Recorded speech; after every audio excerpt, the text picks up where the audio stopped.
Okay, so real quick disclaimer. If you go back and you watch my 5 videos on the 5 diagnostic criteria for DDD, a lot of that actually pertains to DPD instead of DDD. The first 4 especially. The last 5th one could go either way. In my case, I was suffering from dealing with my core personality, dissociative personality, and my borderline personality. So even when I got rid of the dissociative personality, my DDD still features a lot of indiscriminate identity pronouns, and where I'll bounce back and forth and use all kinds of different pronouns in order to present myself, depending on who I'm talking about, from whose perspective.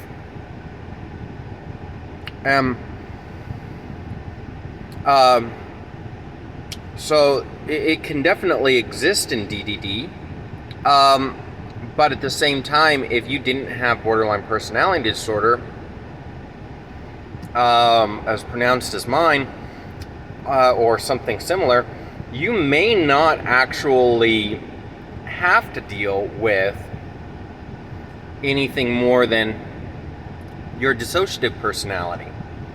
And once you get rid of that, your DDD may not actually have a whole list of pronouns that you bounce back and forth all over the place with.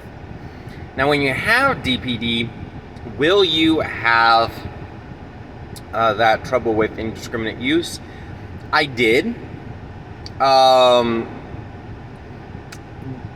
don't know if I would have been able to distinguish between that being a criteria of my having DPD or BPD, unfortunately. But I do think that it is definitely a factor. I have observed that factor a little bit, but it's not especially common. So I probably ought to honestly suggest that criteria be removed and more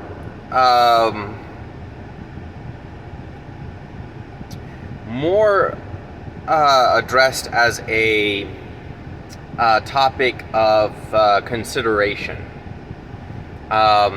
It's not to be overlooked that an individual is doing these things, is jumping back and forth between identities and using all kinds of different ways of describing its different identities and whatnot. That should not be ignored. But does it specifically relate to DPD or DDD?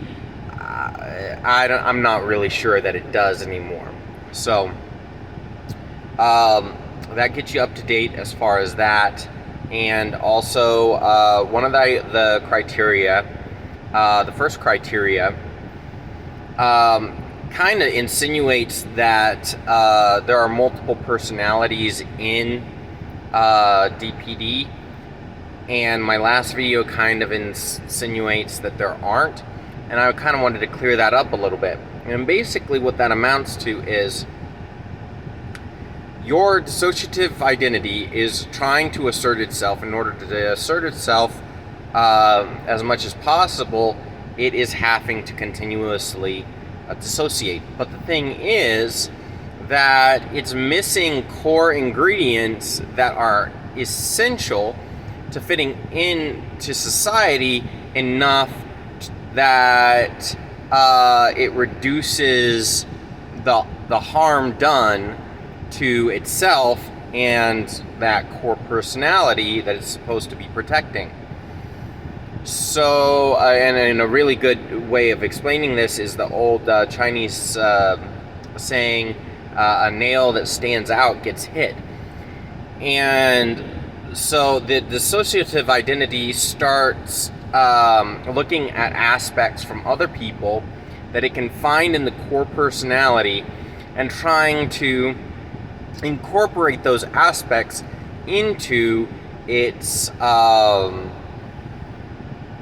life plans, so to speak, and or into its disguise. And the thing is, though, trying to incorporate something while trying to dissociate, trying to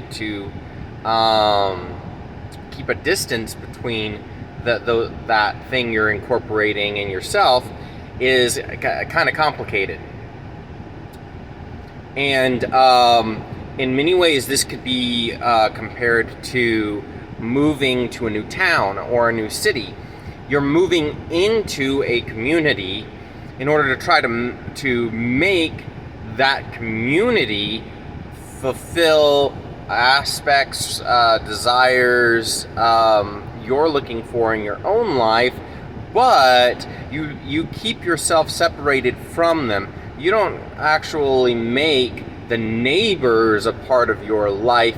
You just make what they do around you, the jobs that they fulfill and the contributions they make to you.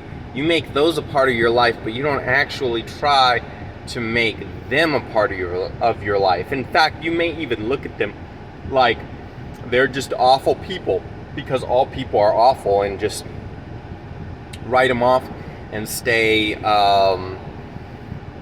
sheltered away, and you're locked away in your own little house. But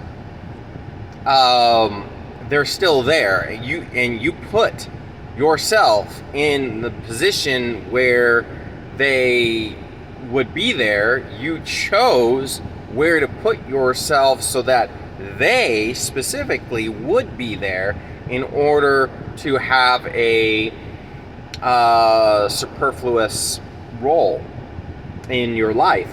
So it can work, but it's really it's very backwards, very, very backwards. As my dad would say, it's putting the cart before the horse. And but because of this reason, I can see where DPD might actually turn into DID, but at the same time, I don't see DID turning into DPD at all.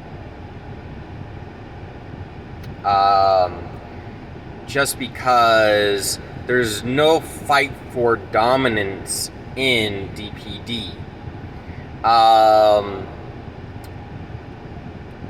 And there's no real personality to any of those aspects. The personality is superimposed in order to demonize that aspect, in order to attack that aspect, to weaponize the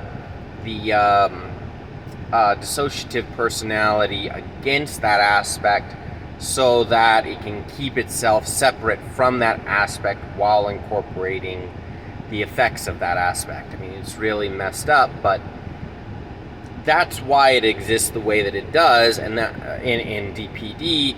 But in DID, the personalities are each distinctive, and they each compete for the spotlight in most cases. There are a few cases where this has not been reported as having happened. Not to say that it did or did not happen, but I have heard of cases like that. And DPD may actually be a good stepping stone along the avenue of exploring why some of that may be. That kind of a relationship with the other personalities within that person may actually be sort of the missing link between DPD and DID. So it'd be very interesting. Anyway, that's it for this video, and I'll see you in the next one.